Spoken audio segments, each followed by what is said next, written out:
안녕하세요. 집사TV의 집사입니다.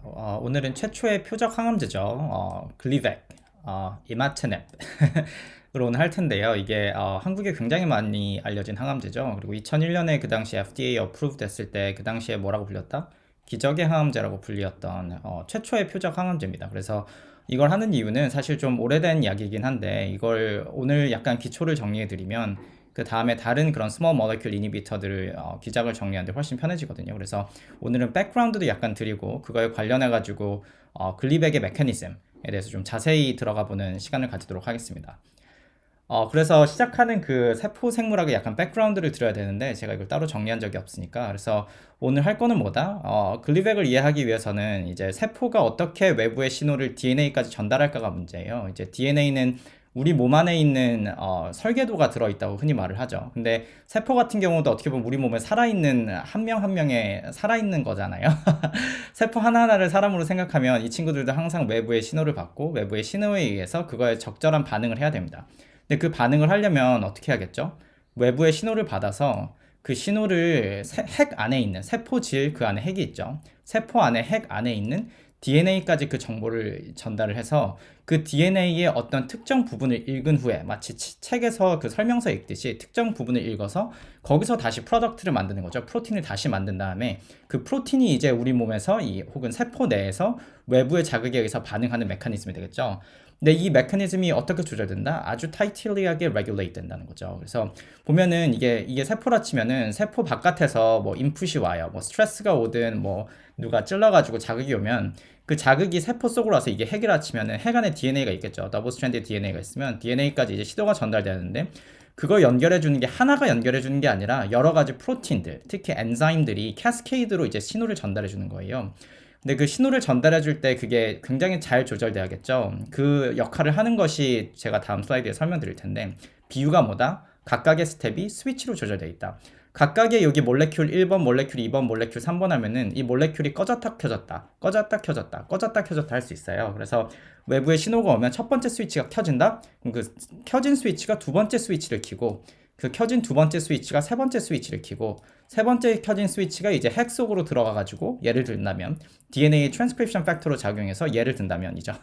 DNA를 트랜스크립션 시켜서 여기서 RNA 나오고 여기서 프로틴 만들어지면 이제 이 외부에 나왔던 거에서 반응을 할 수 있겠죠. 뭐 이게 시크리션 될 수도 있고 안에서 세포 내에서 무언가 일을 할 수도 있고 이해 가시죠? 이게 세포가 실제 살아있는 하나의 약간 박테리아처럼 하나의 생존하고 있는 무언가로 생각하시면 됩니다. 우리가 개체로서도 살지만 세포 하나하나도 마치 사람이 외부의 자극에 의해서 반응하는 것처럼 세포 하나하나도 다 반응을 하고 있다 이런 식으로. 그렇죠. 그래서 그걸 매개하는 스위치를 매개하는 역할을 하는 엔자임이 뭐냐고 부른다? 카이네이즈죠. 일단 카이네이즈부터 말씀드리겠고 포스파테이즈는 카이네이즈의 반대예요. 이해 가시죠? 결국 엔지메릭 리액션인데 제가 쉽게 말씀드리면 이게 오프 이게 온이에요. 이게 우리가 타겟이었죠. 아까 이게 스위치 1번이면 스위치 1번이 스위치 2번을 키고 싶어 하는데 스위치 2번은 제가 substrate라고 표현을 해놨고 여기다가 P가 붙으면 이건 나중에 설명드릴게요. 근데 P가 붙으면 on이고 P가 없으면 off다. 반대인 경우도 있는데 우리 몸속에 들어가면 아주 자세한 건데 기본적으로 P가 붙으면은 이게 인산화기거든요. 포스포릴레이션이 되면은 여기 포스포릴레이트 프로틴 나오죠. 이거 각각은 프로틴이고 프로틴의 포스포릴레이션 되면 스위치가 off 돼서 on이 된다. 이렇게 생각하시면 되고 그 스위치를 off에서 on으로 매개하는 약간 손가락이죠. 손가락의 역할을 하는 게 뭐다? 카이네이즈다. 근데 카이네이즈가 어떻게 P를 붙일까요? 우리가 흔히 막 이거 생물 공부하시다 보면 ATP가 우리 몸의 에너지원이다 이런 말 많이 하잖아요. 왜 에너지원이라고 사람들이 표현하죠? 이게 실제로 많은 엔자임들이 ATP를 이용해가지고 기작을 미디에이트해요. 그래서 이 경우는 뭐다? ATP 여기 초록색 똥똥똥은 이제 포스페이트 그룹 3개를 말한 건데 여기서 P 하나를 떼서 여기 붙인 거죠. 카이네이스는 그래서 뭘 하는 거다? ATP에서 P를 하나 떼서 여기 붙인 거다. 그럼 포스파테이스는 뭐죠? 거꾸로 P를 떼내는 거죠. 이게 우리 몸의 모든 엔지메릭 리액션 아니면 모든 리액션은 이제 액티베이션 되는 페이스가 있으면 이제 떨어지는 페이스가 같이 필요해요. 항상 올라가 있으면 우리 사람들 화가 날 때가 있다가 화가 났다가 좀 지나면 화가 사라지죠. 그런 똑같습니다. 모든 것은 액티베이션과 이제 디액티베이션 페이스가 다 있는데 액티베이션 시키는 게 카이네이스다. P를 붙여서 카이네이스면 포스파테이즈는 거꾸로 말해서 P를 떼내서 디액티베이션 시킨다. 그리고 그런 이름들의 에이스가 붙으면 다 엔자임들이에요. 그래서 카이네이스 하는 엔자임, 포스파테이즈 하는 엔자임 이렇게 생각하시면 되고 그래서 여기 구조를 잠깐 가져왔는데 이거는 그 생물을 공부하시는 분들이 있을까봐 그러면은 이거 딱 구조 보면 되게 뭐랑 비슷하죠. DNA 우리 몸을 구성하는 그 ATCG랑 되게 비슷하죠. 이해가시죠? 그래서 이게 왜 ATP냐면은 이게 요 두 개 합치면 이제 아데노신이죠. 아데노신에 트라이포스페이트, 포스페이트이 하나, 둘, 세 개 붙어 있다. 그래서 트라이포스페이트이고 이게 굉장히 쉽죠. 그래서 DNA 할 때 ATCG는 뭐죠? 아데닌, 구아닌, 사이토신, 티민이죠. 이게 틀리면 안 되는데. 그게 여기 붙어 있는 이건 뭐다? 아데닌이다. 아데닌. 요것만 떼면 아데닌이다. 그렇죠. 그래서 이거 DNA 구성하는 것도 똑같아요. 그러면 이제 DNA는 근데 왜 DNA죠? 약간 다른 얘기 갑자기 떠오르는데 DNA 할 때 D가 뭐죠? 혹시 아시나요? 디옥시죠. 왜 디옥시일까요? 이거 한번 지워볼까요? 약간 빠져나가서 죄송하긴 한데 왜 디옥시죠? 디옥시는 억시전 하나 빠진 거죠. 여기서 요것만 없애면 됩니다. 요거 없앤 다음에 아데닌은 그대로 붙어 있고 요거 O 없앤 다음에 P 두 개 없애서 모노포스페이트면 그래서 뭐라고 말하냐면은 DAMP죠. 이게 그 DNA 더블 헬릭스 구성하는 네 가지 컴포넌트 중에 하나입니다. 이해가시죠? 그럼 RNA는 뭐죠? RNA 이거 붙어 있어야죠. 이거 그대로 있으면 이제 RNA죠. 예, 그래서 스트럭처가 되게 비슷한데 약간 다른 얘기긴 하지만 그래서 그렇게 하면 ATP를 이제 기억하시겠죠. 아데닌에 요 라이보스가 붙어 있어서 이렇게 아데노신이 됐고 아데노신에 포스페이트 그룹 3개 붙어서 트라이포스페이트. 그래서 우리 몸에 에너지원으로 쓰인다. 그래서 카이네이스는 뭘 한다? 이제 inactive 돼 있던 스위치를 activate로 바꾸는데 그 activate 하는 방법은 ATP에서 포스페이스 하나 떼내 가지고 그 타겟 프로틴에 붙인다. 그러면 이거는 이제 off였다가 on으로 바뀐다. 이해 가시죠?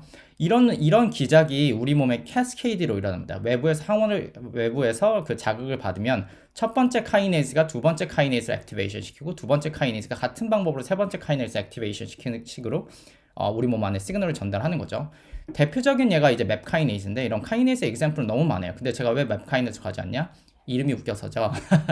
방금 보여드린 건 요거랑 똑같아요. 이제 카이네이스가 우리의 타겟 프로틴 맵 카이네이스의 이 경우는 포스페이스를 두 개 옮겼네요. 왜냐면 포스포릴레이트 되는 사이트는 프로틴이 하나가 아니라 되게 여러 개가 있거든요. 그래서 P를 두 개 옮겼다는 뜻은 아니고 두 개의 다른 위치에 P가 붙었다. 이렇게 P가 하나씩 붙었다. 이렇게 생각하시면 돼요. 근데 그래서 이 맵 카이네이스가 하는 일은 뭐 우리 몸에서 외부에서 쭉 자극을 받아가지고 여러 가지 일을 한다. 하는 일은 엄청 많겠죠. 그래서 리스폰스를 한다. 엄청 많은 일을 하는데 그럼 이 맵 카이네이스의 포스포릴레이션을 하는 건 뭐라고 할까요? 맵 카이네이스의 카이네이스, 맵 KK죠. 이해가시죠? 근데 이것도 뭘로 조절되죠? 이거 스스로도 포스포릴레이션으로 조절되죠. 그럼 맵 카이네이스를 포스포릴레이트 하는 카이네이스는 뭐라고 할까요? 맵 카이네이스죠. 이름이 너무 웃겨가지고.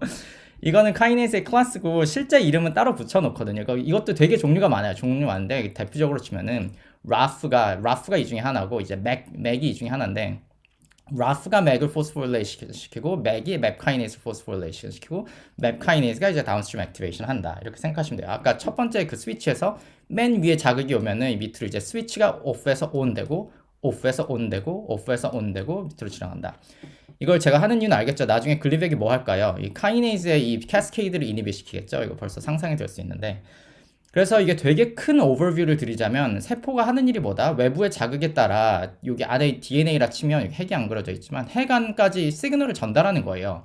그래서 이거 뭐라고 하죠? 보통 시그널 트랜스덕션이라고 하죠. 시그널을 전달하는 메커니즘에서 시그널 트랜스덕션이라고 하는데 세포 바깥에 세포는 이제 이중 지질막으로 되어 있지만 이게 바깥쪽에 있는 몰레큘들이 세포 안으로 뭐 직접 들어오는 경우도 있어요. 근데 그렇지 않은 경우라면 세포의 바깥쪽에 그런 뭐랄까 환경을 센스하는 그런 리셉터들이 있죠. 저희가 한 B셀 리셉터, T셀 리셉터 같은 B셀과 T셀 바깥에 있는 리셉터도 어떻게 보면은 일종의 외부의 그런 환경을 인식하는 리셉터인 거예요. 그래서 B셀 리셉터, T셀 리셉터도 저희가 다른 동영상에서 보여드린 게 거기 밑에 다운스트림 시그널이 간다고 그랬잖아요. 이것도 하나의 예인데 이 경우는 뭐 리셉터가 있어서 외부에 자극이 와서 뭐 이렇게 딱 받았다. 그럼 밑으로 시그널을 보내는 거죠. 뭐 카이네이스 1, 2, 3 이렇게 해서 쭈쭈 보내서 핵 속으로 들어가서 왜냐면 핵 안에 설계도가 있으니까 핵까지 정보를 전달해야 되죠.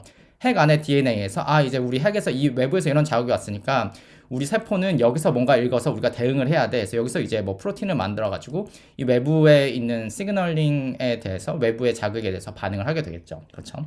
근데 실제 상황이 이렇게 간단할까요? 그렇진 않아요. 이걸 뭐 제가 뭐 알라고 하는 건 아니고 왜냐면 맵 카이네이스를 빼왔으니까 맵 카이네이스 패스웨이만 해도 엄청 복잡하죠. 이걸 제가 뭐 다 알 수도 없고 가려는 건 아니지만 그냥 외부에서 이 경우 리셉터 타이로신 카이네이스에서 뭐 밑에 자극이 왔네요. 쭈루룩 와가지고 제가 아까 보여드렸던 게 있을까요? 없을 수도 있는데 있으면 좋겠는데 여기 맵카이네이즈 있네요. 맵카이네이즈가 맵카이네이즈로 그 위에 라프가 있겠죠. 라프가 오고 라프도 뭐에 의해서 조절되죠? 다른 카이네이즈에 의해서 또 조절되죠. 그 위에 또 카이네이즈가 있습니다. 그래서 리셉터부터 쭈르르 와서 카이네이즈 캐스케이드에 의해서 이렇게 와가지고 최종적으로 온 게 뭐다? 이제 핵이죠. 이제 핵 속으로 들어와서 핵 속에 있는 여러 트랜스크립션 팩터의 액티비티를 조절해서 트랜스크립션 팩터는 DNA에 직접 붙어서 DNA를 읽어드리는 역할을 하는 거거든요.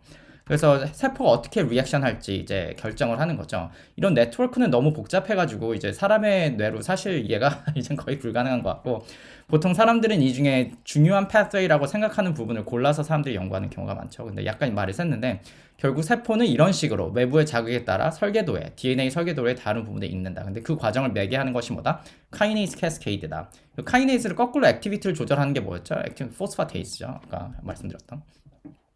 그래서 저희가 이제 상암제니까 항암제의 이제 컨텍스트에서 보면은 제가 지우겠습니다. 항암제에서 컨텍스트에서 보면 뭐가 된다? 이 카이네이스 캐스케이드가 이게 켜졌다가 언젠가 또 꺼져야 되는데 이제 외부에 뭐 물질이 와가지고 나 액티베이션 돼야 돼 한다면 그 세포가 이제 조금 있다가 뭐 자기 할 일 다 끝나고 다시 꺼져야겠죠. 시그널이 댐픈돼야 되는데 결국엔 이 스위치가 계속 켜져 있는 거예요. 계속 켜져 있으면 켜져 있는 거의 특징이 뭐냐면 세포가 계속 분열한다던가 아니면은 계속 무언가를 만들어낸다던가 그래서 말리그넌한 셀이 돼버린 거죠. 암세포가 죽지 않는 세포니까 스위치가 계속 켜 있는 게 문제가 되는 거예요. 그 constitutive activation이라고 하는데 이게 문제가 되거든요. 그 얘가 대표적인 예가 오늘에 관련된 이제 글리백으로 이제 들어갈 건데 글리백을 이제 타겟이 뭐다? BCR ABL이라는 몰레큘에 ABL도 일종의 카이네이즈거든요. 이것도 카이네이즈고 이것도 이제 B셀에서 이제 발현되는 건데 이게 액티베이션 됐다가 당연히 꺼져야겠죠. 근데 BCR ABL이 되면 뭐다? 이게 스폰데 ABL이 꺼지질 않아요.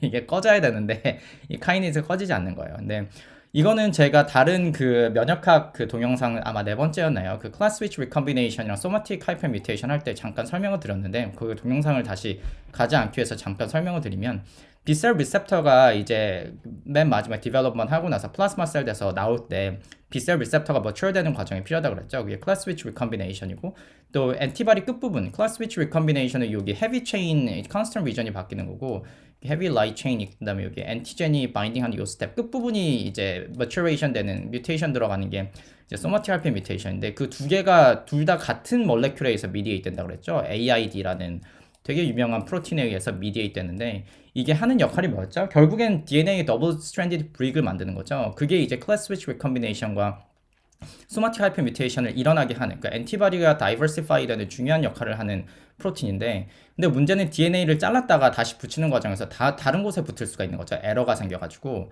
그래서 보통은 이 클래스 스위치 리컴비네이션 소마틱 하이퍼 뮤테이션은 이제 인트라 크로모솜 이 BCR 내부에서 한 크로모솜 내부에서 여기 BCR 리전 여기 요 쥔에서만 일어나야 되는데 무언가 맛이 가가지고 이 잘린 부분이 이제 바꿔치기 당한 거죠. 이게 트랜스로케이션 된 건데 이 트랜스로케이션 돼가지고 BCR 이제 BCR 쥔이죠. BCR 쥔이랑 원래 이제 크로모솜 9번에 있던 ABL이라는 카이네이즈를 인코드하는 DNA 부분이 같이 붙어버린 거예요.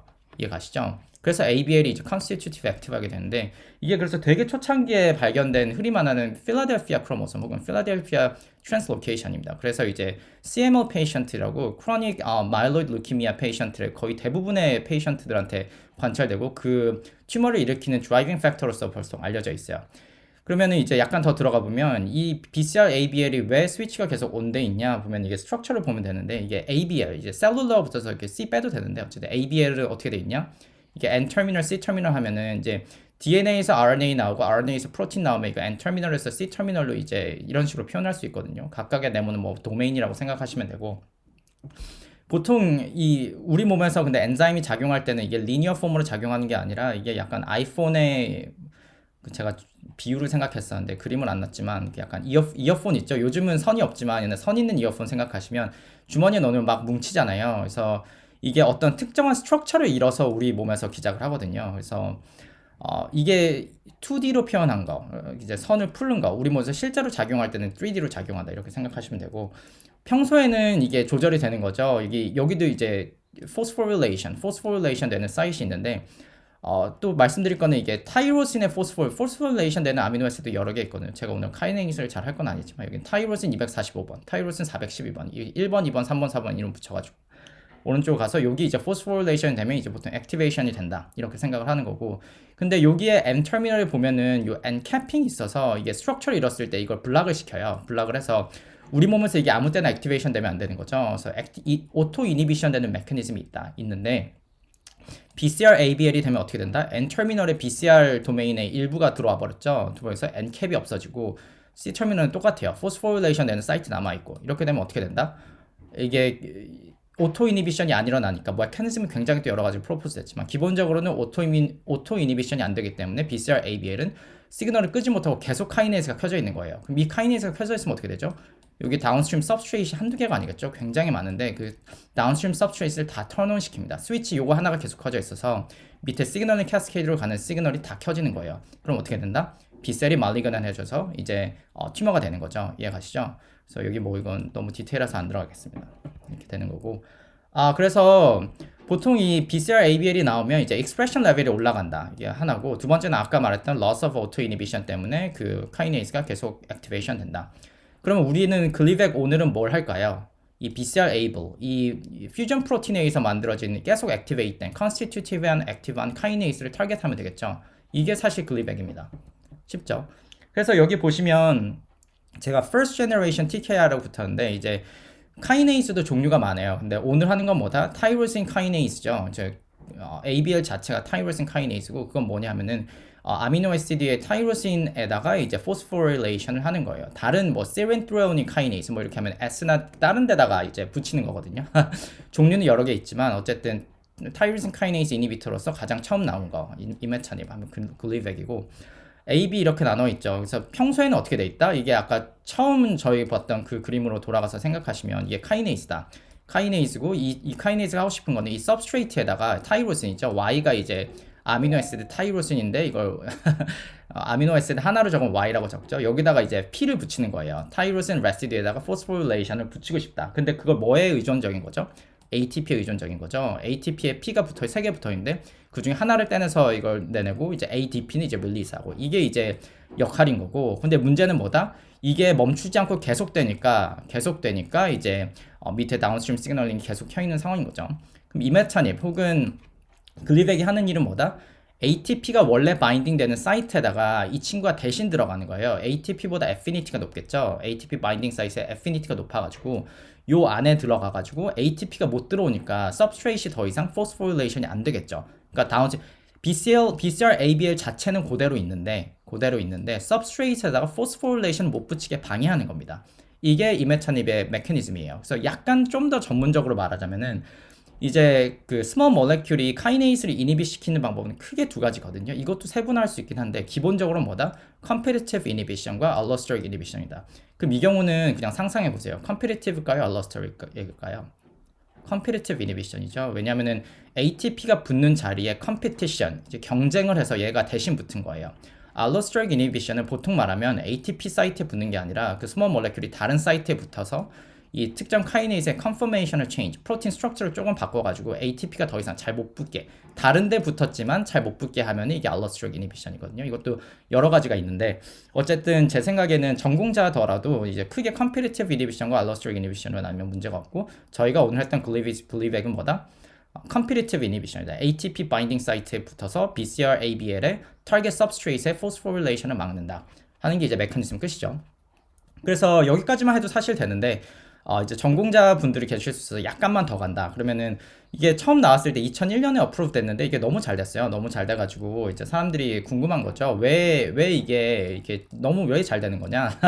이게 왜 밸리드한 퀘스천이냐면, 잘 돼도 문제인 게 카이네이즈가 엄청 많아요. 그래서 이거를 카이네이즈만 모아둔 맵들이 있는데 이게 진화상에서 이제 가까운 것들이 모아둔 거거든요. 그러면은 우리 몸에 카이네이즈가 엄청 많아요. 그러면 이거를 OME가 붙어 있으면 이제 모아둔 거거든요. 트랜스크립톰 하면 트랜스크립션 된 거를 모아둔 거, 프로티엄 하면 프로틴 모아둔 거, 다 그런 식인 거죠. 지놈 하면 진 모아둔 게 지놈인 거죠. 혹은 우리말로 게놈 하는. 그래서 카이놈은 이제 카이네이즈만 모아둔 게 카이놈인데, 여기 보시면 이게 아마 이것도 2006년 뭐 이제 되게 초창기에 이제 어프루브 됐던, 이것도 타이로신 카이네이즈 이니비터거든요. 그래서 인데 이거 보시면은 이게 원래 여기 보시면 이게 패밀리가 있죠. TK면 타이로신 카이네이즈, 뭐 이거 다른 다 패밀리가 있는데 그 패밀리 중에 요 친구가 처음 개발됐을 때는 여기 타이로신 카이네이즈, 아마 이건 리셉터 타이로신 카이네이즈라고, 타이로신 카이네이즈가 리셉터 부분에 있으면 이제 리셉터 타이로신 카이네이즈인데 거기 붙는 거거든요. 근데 뭐 VEGFR 이런 거죠. 근데 어쨌든 이건 말이 좀 세니까 여기 붙을 걸로 예상을 했는데 이제 이게 크면 구멍이 아니라 뭐라고 해야 되죠? 동그라미, 홀이 아니라 동그라미가 크면은 이제 여기 더 잘 붙는 건데 여기 붙을 거라고 생각하지만 실제로 보니까 뭐다? 다른 데도 엄청 잘 붙는다. 이유가 뭐죠? 카이네이즈에서 다 비슷하게 생겼습니다. 다 비슷하게 생겼고 이게 스몰 모레큘 이니비터의 어떻게 보면 인트린식한 문제예요. 스몰 모레큘 이니비터를 카이네이즈 타겟하는 걸 어떤 스몰 모레큘 이니비터를 만들어도 항상 이런 크로스 리액티비티를 다 조사할 뿐더러 우리가 예상하지 못하게 다른 카이네이즈에 다 붙거든요. 근데 약을 만들 때 우리는 카이네이즈 하나만 타겟하고 싶어 하지 다른 건 이제 오프 타겟 이펙트잖아요. 오프 타겟 이펙트를 미니마이즈 하고 싶은데 생각해보니까 이 글리벡은 너무 우리가 생각했던 그 BCR 에이블에 잘 붙고 다른 데 잘 안 붙는 거예요. 이게 왜 그러냐? 이게 궁금하잖아요. 그래서 그 당시에 아마 2000년대 초반에 이 분야에 대해서 많은 연구가 있었는데 그래서 그 당시에 여러 그룹들이 약간 공통적으로 낸 결론이 뭐냐면 이게 에이블 있죠. ATP가 바인딩 하기 전 스트럭처와 ATP가 바인딩 한 후 스트럭처를 보면은 ATP가 바인딩 하고 나면은 액티브한 카이네이즈 폼이 되면은 비슷한 종류의 카이네이즈가 컨포메이션이 다 비슷해요. 비슷한데 ATP가 이제 바인딩 하기 전에 인액티브한 폼을 보면은 모양이 여기 특히 바인딩하는 사이트고 검은색으로 좀 이제 옛날 논문이라 이게 2000년 초반 논문이라 색깔이 안 좋긴 하지만 모양이 다 다르죠. 그래서 이 사람들이 낸 결론은 뭐다? 이메네칩 혹은 글리벡은 카이네이즈의 인액티브 폼에 붙어서 ABL에는 잘 붙지만 다른 비슷하게 생긴 다른 카이네이즈에는 잘 안 붙더라. 이해가시죠? 그래서 앞에서도 이제 사람들이 이제 요즘은 나누는 게 이제 competitive inhibition, ATP의 competitive inhibition이어도 ATP 그 active 폼에 붙느냐, 그 inactive 폼에 붙느냐로도 나누거든요. 그래서 이 경우는 뭐다? 한 단계만 더 나가면 inactive 폼에 붙는 small molecule inhibitor다 이렇게 생각하시면 됩니다. 그렇죠. 그래서 제가 말씀드리는 건 이제 여기 우리나라에도 있더라고요. 이제 가격도 싸죠. 이제 막 일부러 먹을 수 있으니까 이렇게 생겼고, 케미컬 스트럭처는 이렇게 생겼고. first tyrosine kinase inhibitor고 이제 anti cancer 테라피로만 따지면 이제 첫 번째 targeted 테라피인 거죠. FDA에서 2001년에 이제 됐습니다. 어프로가 됐고 이제 이런 약간 스몰 모레큘의 약간 배경이나 카이네이즈를 했으니까 제가 다른 스몰 모레큘 이니비터도 조금씩 정리를 할 수 있을 것 같습니다. 그래서 오늘은 글리벡에 대한 메커니즘 오브 액션을 한번 기작을 알아보는 시간을 가졌습니다. 여기까지 하죠. 감사합니다.